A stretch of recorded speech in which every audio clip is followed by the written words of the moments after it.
everyone, it's Kat from Whimsy Cat DIY Home Decor. I'm excited about the video today. I wanted to share a little bit of background information and what's ahead of me. So I started my YouTube channel probably about a month ago, and so my primary focus for the channel was really thrift flips and DIY home decor, because I have a retail booth where I sell all my crafts locally, and so I thought it would be really fun to have a channel where I could do my thrift flips and my signage and basically farmhouse decor and share all that with you. So to date I've posted 2 videos. However, I have been so inspired recently by so many amazing YouTubers that are doing furniture flipping for profit. And so I thought, you know what? I think I would really like to pursue that as a potential opportunity for me and share that with all of you on my channel. And so my husband and I talked about it, and we decided that if we really wanted to try and create a successful furniture flipping business, it's going to require probably full-time focus for me. And I currently work, and so we agreed I'd take a 90-day leave of absence where I could focus primarily on creating a furniture flipping business for profit. So I'm calling this my 90-day challenge because I have 90 days to really launch my business and show that we can be profitable, as well as creating a foundation for a long-term successful business. So I'm really excited by that, but I'm also a little nervous, I gotta admit. But I gotta tell you, I've been so inspired by so many YouTubers, like I've said, predominantly the furniture flipping teacher, Lauren, who I think is absolutely amazing, and I've been watching her journey from the very beginning, and she's just taught me so much along the way, as really has provided a lot of inspiration for me to pursue a furniture flipping business, as well as Pretty Distressed. She is an amazing furniture flipping, and her techniques are absolutely stunning. Her final projects are beautiful. I've learned a lot from her as well. And then Bella Renovare, who also is a brand ambassador, I believe, for Dixie Belle. I watch her videos all the time, and she's taught me so much. So, and many, many more, but all of those folks together have given me, I think, a solid foundation and some confidence that I too can go out and start furniture flipping. So that's what my channel is going to focus on for a bit. I am a beginner to furniture makeovers and furniture flipping, so if you're a beginner too, I'd love for you to go along the journey with me and kind of give me your comments and feedback on how it's going for you and what experiences you've had, etc. And I'll share that with you as well. And if you are an experienced furniture flipper, I'd also love to hear your comments about what I could do differently, what I might change up, do better. I'm just so amazed by the YouTube community and the willingness of all these amazing people to share their experiences, to share their skills, to give us tips and ideas on how we too can be successful in whatever we want to pursue. So I want to share all that with you. I'll be completely transparent through the process. I'll share what works, what doesn't work, what I'm going to do differently next time, and we'll go from there. But if that sounds interesting to you, I would love for you to subscribe to my channel by hitting the subscribe button below, and you'll see weekly videos from me. I'm hoping to post at least 2 a week to get started. So if that sounds interesting, hang in there with me. Let's do this. I'm getting ready to show you my very first furniture flip. Stay tuned. Okay, the first thing I want to do with this piece is take off the hardware. This is not the original hardware, and it's not the hardware I'm going to be using. Unfortunately, one knob was missing, and I couldn't find another one that really matched it well. So I'm going to use a different type of hardware that I think really will match the character of this piece. I got this on Marketplace for $25. I really liked it. I thought it was cute. It had some character, some really unique details to it. My plan was to put it in my retail booth and use it for staging, to put product on it. It's an antique marketplace where my booth is, so this would fit in very well with the decor and the vibe. But now that I've decided to do furniture flipping, I thought this small chest would just be great for a first project. It's a little older, but it's smaller and will be a good first challenge, I think, for me to see what I can do to transform it. Okay, now we have the hardware off. It's time to clean. Today I'm using White Lightning, which is a Dixie Belle product. It comes in a powder form. I use it in a spray bottle, so not to waste it, I'll just fill up my bottle, put about a teaspoon in. It is chemical based though, so I do wear gloves, and if you're going to use any type of chemical based product, I suggest you wear gloves as well to protect your hands and skin. With this product, you have to also wipe it down with warm water once you finish the cleaning process. Although you can use any cleaner of choice. I've used on dish soap many times, Cud Carter I've used before. It's really just important that whatever you choose has a degreaser in it. The degreaser is what is going to break down any of the oils or remainder of furniture polish, just really any type of dirt and crime that's left behind. And we really need to get that removed. Otherwise, our paint is not going to adhere well to our piece. And that's really critical that you don't skip this step. I know it's something I really don't like cleaning the pieces, so this is not my favorite part of the project. I wish I could skip it, but I know that if I did, my paint would end up coming off very easily, and I certainly don't want to do that, especially, a lot of time and effort and work goes into it, as well as if you're going to flip it, you want to make sure your customers are getting a real quality piece. So you can see here now that I finished cleaning with the White Lightning. I'm just taking another cloth with some warm water I have there, and now I'm wiping it down. That's also an important step because of the chemicals can also remain on the surface of your furniture piece. And if you don't remove that, once again, your paint isn't really adhering to the surface, but to the chemicals, and that can cause the paint to lift or peel. So just please take the time and make sure that you thoroughly clean your piece to make sure you have the best surface for your paint. Okay, now that we've prepared our surface, it's time to sand. I am using my respirator, although I am in Texas and it is almost triple digits out there and a little bit hard to breathe. We still have to use our safety equipment. So I'm starting with an 80 grit sandpaper. The top of this chest is really pretty damaged. It had a lot of scratches, it had a bit of water damage, some just dings and divots from just the age of it, frankly. And so I want to make sure it gets a really good sand. Um, Also, I'm going to kind of scuff sand all around the piece because sanding also is a critical part to ensuring you have a successful paint job by kind of roughing up the surface, especially if you have any type of sheen or shine to it, will just give your paint something to grab onto, which is really important for the paint to adhere and perform well. Now on this piece, I'm not planning on using a primer because the color paint I'm going to be using is a darker paint and I really don't think a primer is going to be necessary.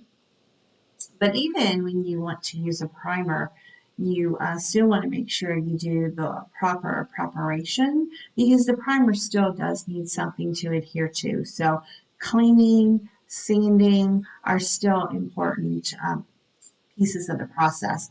And here on the back of this, it was just kind of weird. It looks like it had been actually painted with maybe a latex paint. And I'm like, that's not attractive. So I wanted to try to sand off as much of that as possible Because I do think the back is just as important as any of the other sides of your piece of furniture, especially when you're looking for resale. I try to really give it the best presentation possible. There was a little, looks like someone tried to repair it at some point. Okay, here is the paint we're going to use. It's called Melange, and it is a new, relatively new chalk paint from a company that's new to Texas, and I am a Texas girl. So I thought, you know what? For my first piece, I'm going to use this paint. It's kind of a deep navy, which I really do like it. Um, I think the color itself is called Vagabond. I'll list it in the description below with a link to melangepaints.com, and you can check it out. They have a really nice palette. Since it's a chalk paint, we are going to water that down. I have learned from my other YouTubers that are very successful with their furniture flips that chalk paint is a great paint to use, and watering it down allows you to get a really nice consistency that lets your paint kind of glide over the surface. And I'm also using the Scarlet brush from Dixie Belle. I've had this brush for a while. I haven't used it. I got it specifically to paint my signs with, and I just put it in my stash and hadn't pulled it out. So I thought, wow, this will be a great maiden voyage for it on my first furniture flip, and I love it. I love just the way it fits in my hand, and it really does glide nicely across the surface. But you'll see, I poured the paint out of the original container into a plastic bowl. I added water directly into the bowl, gave it a good stir to make sure it was a nice thin consistency. And even as I'm painting, you'll see I have a mister bottle sitting in the back. I use that bottle to spray into my paint bowl, spray on my brush, and even spray on the piece itself. I want to keep my brush really saturated. I want to keep a good water flow because that helps with the application of the paint. And with this method, it also reduces brush stroke marks. You can see my dogs in the background. I have three Shih Tzus and a Pomeranian. They all love to be on camera, the big hams, so you'll see them walking back and forth periodically. But they're my little buddies, and they are, my big support group here while I'm trying to do my very first furniture flip. So you can see this paint has really great coverage. Frankly, I probably could have just done one coat and it would have been fine. But since I am flipping this piece, I wanted to make sure that it had good durability and was going to last. Okay, it's time to paint the drawers now. The same process. I'm just using consistent, long, even brush strokes with going with the grain of the wood. I'm so in love with this paint. I mean, it really does just glide on. The coverage is amazing. I really do think, depending on the piece, you potentially could get by with just one coat with this paint. And this is watered down, so I am really impressed. And the price is amazing. It's really a good deal. I would suggest you try it if you haven't. They've got quite a nice palette of colors. Melange is, I believe, is the way you pronounce it. Melange.com is where I went to find it. Now, this drawer has some decorative grooving in it, but the Scarlet brush really gets right in there and does a really great job with it. All right, first coat is on. Just doing a light sand now that it has dried, just to make sure that we're getting a smooth finish to apply our second coat. This is just a sanding pad from Dixie Belle. It's one of the lightest sanding pads you can get. So once again, it's not taking off any of the paint. It's just smoothing it down and preparing it for the second coat of paint. I love these sanding pads. I try to keep a bunch of them. I used them before I started furniture flipping just on kind of everyday projects that I was working on. Now I'm just taking a tack cloth and I'm wiping it down. I want to make sure that All the dust residue that I just created from the light sand is wiped away, as we don't want that getting into our second coat of paint. So I want a nice clean surface to start with. So here we go. Now the second coat, I watered down the paint even more. I think the second coat, especially with the coverage of this paint, can be a lot thinner and still do an amazing job. And with watering down the paint, frankly, you save on paint, and it really does make the application go on very nicely. You can see I also use my Mr. bottle. I'll spray it into the paint from time to time, as well as on my brush, just to keep that paint in a nice consistency that really just kind of glides onto the piece. I love what I'm seeing so far. The finish looks like it's going to be amazing. It's my first furniture flip, so I am a beginner.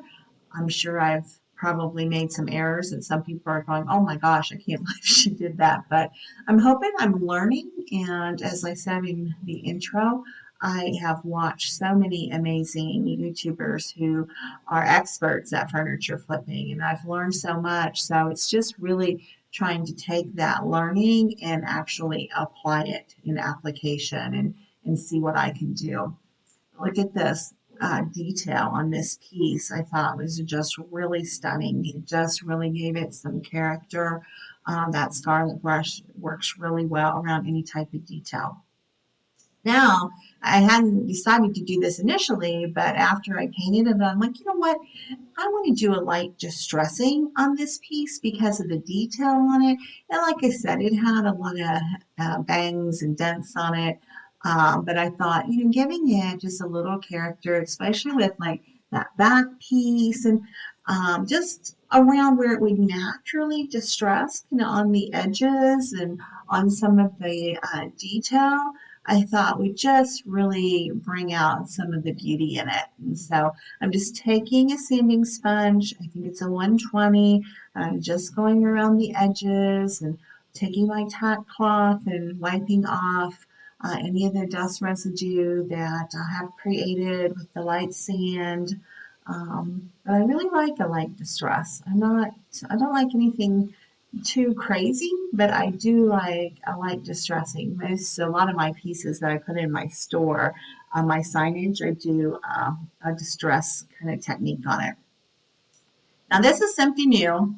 I've used it before on other DIY projects, but certainly not on furniture. But I'm taking the Waverly Antique Wax, and now I'm going over it. I'm going over all of it, but what I have discovered with this Waverly Antique Wax, and it's water-based, so it goes right over the chalk paint nicely. It richens the color. Not only does it richen the color, but where I have distressed it, it just brings out the wood with an amazing, just really makes it pop. I am so in love with that technique. I've used it on a lot of signage that I do when I do a distressed piece, and I thought, you know what, I'm going to try it on this furniture piece. No harm, no foul. We're just being creative here. It's my first piece, and I wanted to just, see how this might look on a larger piece. So you can see putting it on the detail. And in fact, this video probably doesn't do it justice, frankly, but I think when you see the final piece, when it's completely finished out, you'll be able to see a bit more of that detail, but I really loved it. Okay, that's dry, and now it's time for a top coat. So I'm just using a polyurethane that's water-based. I'm going to apply it with my sponge brush. Hopefully that'll give me a nice even coat. I'm going to do one coat, and this dries really fast. Within an hour, this top coat will be dry. I'll do a light sand, and I'll do one more coat on all of it, and probably even a third coat on the top because that's where it's going to get the most wear and tear. And I want it to be durable for anyone who's going to purchase it.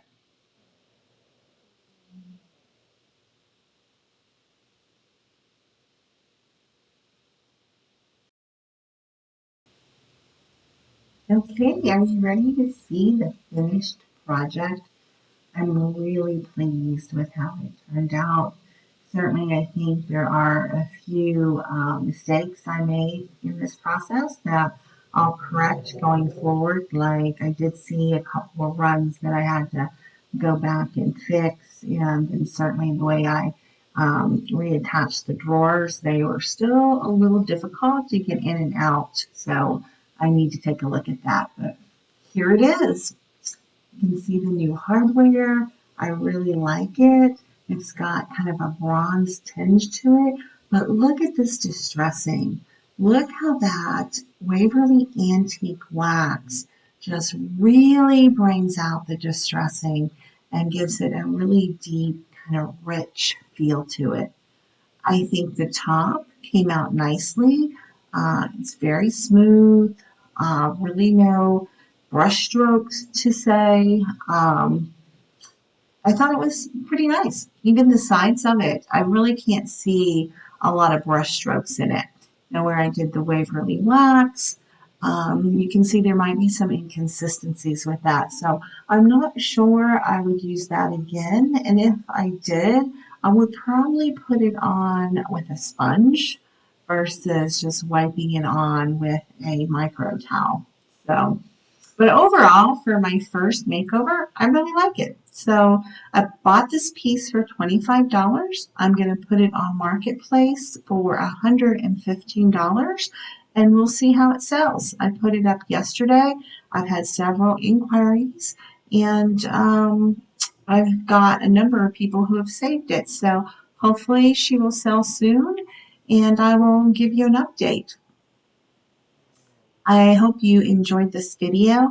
I know I enjoyed making it and I'm looking forward to continuing my 90-day challenge and putting out my next video probably in the next couple of days. So please give me your comments, your feedback on what you liked, what you thought I could maybe do better on, etc. I hope you'll continue on this journey with me over the next 90 days as I try to put together a profitable furniture flipping business with a strong foundation for success. So stay tuned, and if you like this video, please consider subscribing below. It will help my channel grow. Thanks so much. I'll see you soon.